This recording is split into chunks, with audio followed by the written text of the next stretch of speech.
Shri Gurubhyo Namaha, Shri Jagadambaye Namaha, Ganeshwaraya Namaha. Today, being Ganesh Chathurthi, let us try to understand Lord Ganeshwara with the Divine Mother. How is he connected with Jagadamba and how he can be seen as a Shakthi Swaroopa. We are all familiar with the different names that are attributed to Lord Ganeshwara. He is Ganapati, the Lord of the Ganas. He is the one who leads the army. He is Vigneshwara, the one who destroys all the obstacles and clears the path. He is Vinayaka. He is called Lambodara with a big belly. He is Vakratunda with the curved tusk. He is Ekatunda, the one who broke his tusk and wrote Mahabharata for Vyasa.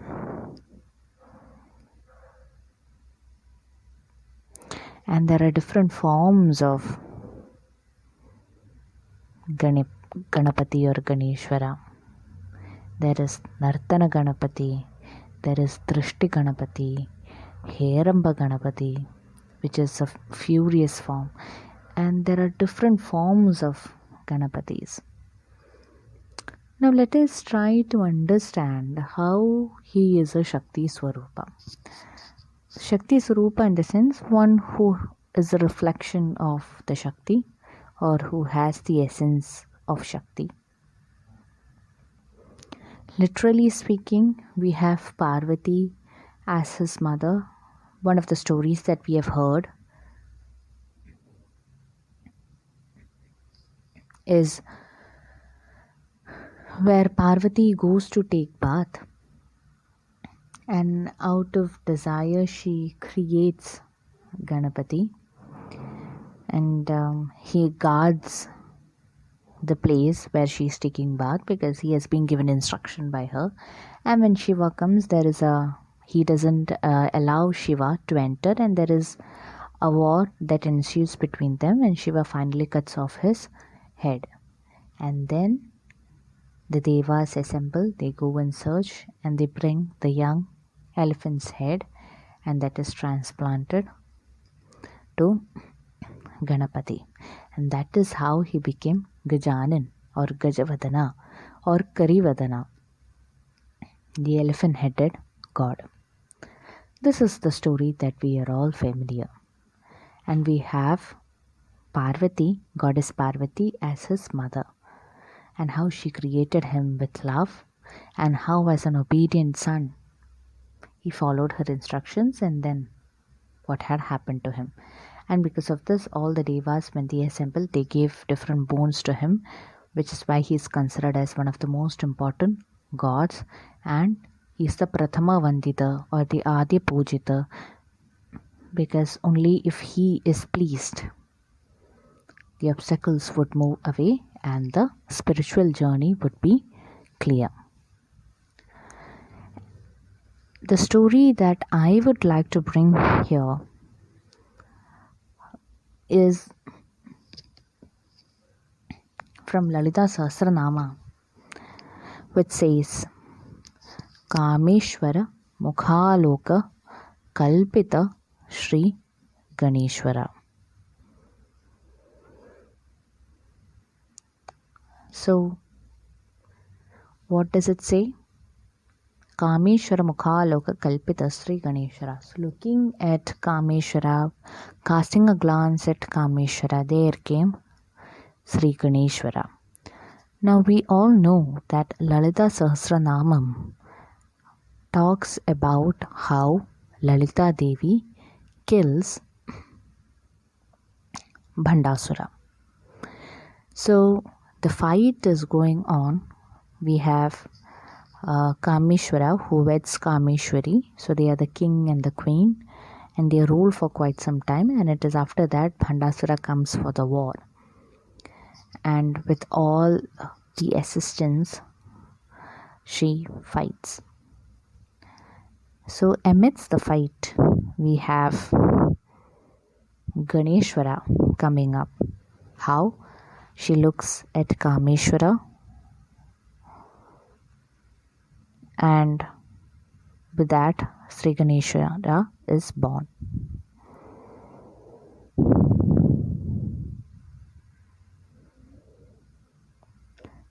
Why is he called Ganeshwara?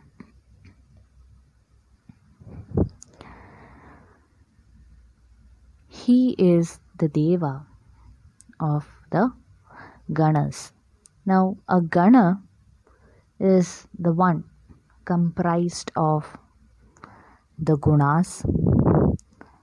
Okay, a Gana is a city that is formed with the Gunas. Then we have 5 Karmendriyas, 5 Jnanendriyas. Then we have Chitta, Manasa, Buddhi, then the Pranas and the 5 Bhutas, Kama, Karma, Avidya. All these together form a body, or we can even say a city, and Ganeshwara is the Lord who is the one who is in control of all these 8 things, which is why he is often worshipped at first. So amidst the Bhandasura war, Lalita Devi creates Ganeshwara, and then he is Ganeshwara, he is leading the army, and there is a large amount of loss that Bhandasura suffers. So what happens? He places the Vigna Yantra in between.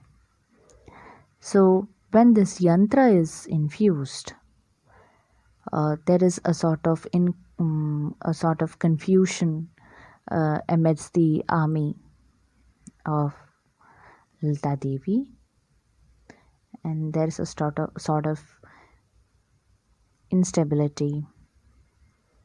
So what happens? Ganeshwara comes there and destroys this, which is why in the next the coming slokas it is said, Maha Ganesha Nirbhinna Vigna Yantra Praharshita. Maha Ganesha Nirbhinna Vigna Yantra Praharshita. So when Lord Ganesha is created and he leads the army, he destroys this yantra and then he moves ahead. So this is the origin story that we have in Lalita Sahasranama. Now we see there is a direct affiliation of Lord Ganesha with Devi, because she is the one who is creating him, and he is the Deva of the Ganas, the 8 things or the 8 elements. We saw what they were. So the Shakti which stays within our body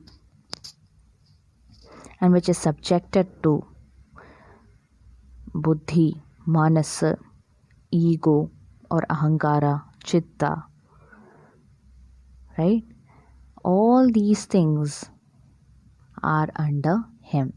So to please Shakti, just like we did the Kelaka Sutram where we invoke Shiva, Ganeshwara is an inevitable part or inevitable Deva that we have to invoke when we have to fully understand the concept of Shakti, because he is the one who is ruling our body. Not just that, when we consider Shakti as the Kundalini energy within us, the first chakra that we have, the Mooladhara chakra, is supposed to be dominated or controlled by Sri Ganeshwara. So only if he is awakened, only if he please him, and then we have the ganas under our control, we can move to the next chakra. So the first is the awakening of this chakra. And not just that, we see Ganeshwara has two consorts. In some it is Riddhi Siddhi, in some it is Buddhi Siddhi. Either way, he is the one who is accompanied by the Buddhi and the Siddhi. So the intellect and the success and so on.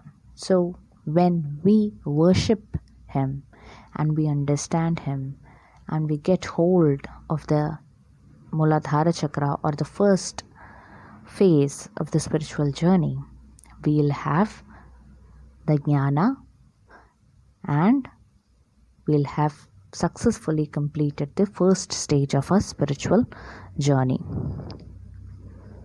Not just that, since he is the one who destroys the Vignam, the path is clear to us to reach Devi's abode.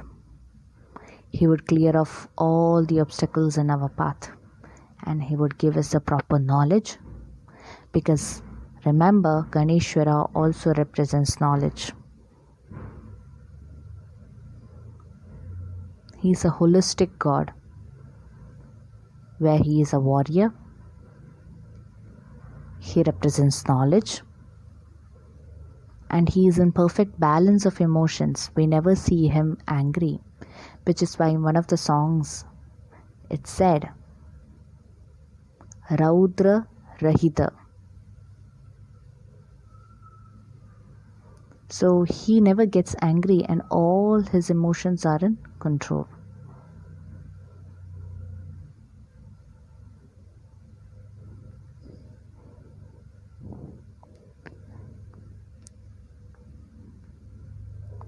And looking at his appearance, we have sometimes he has Pasham and Angusham and Abhayam and Varadam. Or in some pictures he has the axe, and some he has the nose and then lotus and so on. So we understand that the concept of Ganapati is very much related to that of Shakti. We even have the concept of Vancha Kalpa Ganapati, where he represents the esoteric tradition of Sri Vidya, and he has this elephant head, and the rest of his part, or the rest of his body, is that of the woman, or that of Sri Vidya. And there are many such concepts where we see, even when we talk about the weapons or his posture, he is equivalent to that of Shakti.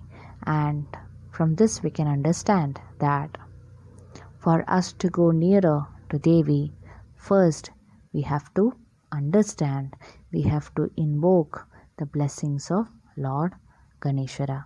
May Lord Ganesha bless us all during this Chathurthi, seeking his blessings. Ganpati Bappa Moria. Shri Jagadambaye Namaha.